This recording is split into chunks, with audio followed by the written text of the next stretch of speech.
প্ৰিয় দৰ্শক, স্মাৰ্ট বা জ্ঞানী মহিলাৰ 6টা দৈনন্দিন অভ্যাস যিয়ে তেওঁলোকক আন মহিলাতকৈ পৃথক কৰে। সেই অভ্যাসকেইটানো কি এই ভিডিঅ'টোৰ মাধ্যমেৰে জানো আহক। আপুনি কেতিয়াবা ভাবিছেনে ভিৰৰ মাজতো কিছুমান মহিলাক কিয় বেলেগ দেখা যায়? তেওঁলোকৰ খোজ কঢ়া, কথা কোৱা আৰু চিন্তাধাৰাত কিয় বেলেগ ধৰণৰ জিলিকনি থাকে? তেনেকুৱা মহিলাসকলে বেছি কথা নকয় বা বেছি দেখুৱাবলৈকো চেষ্টা নকৰে, তথাপিও মানুহে তেওঁলোকক দেখি আকৰ্ষিত হয়।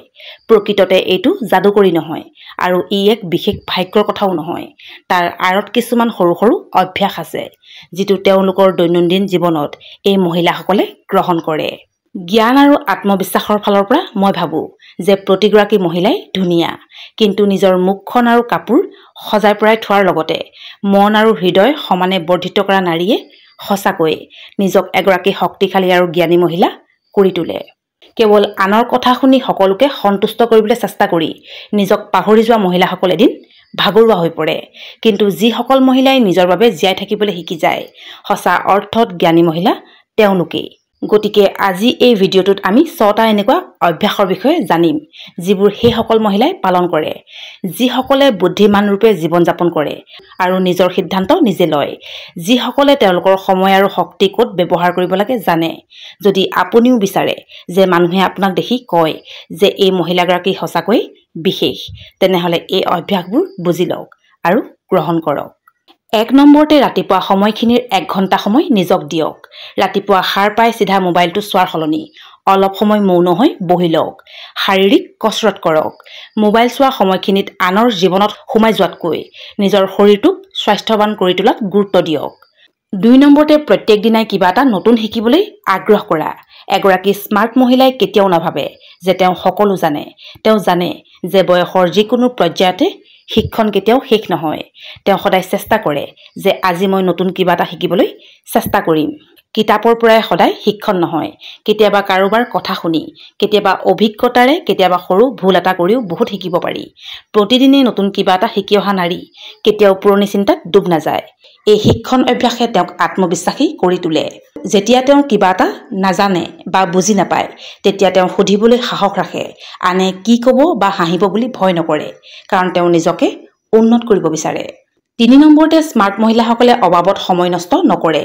তেওঁলোকে ছ'চিয়েল মিডিয়াত ঘণ্টাজুৰি সময় নষ্ট নকৰে।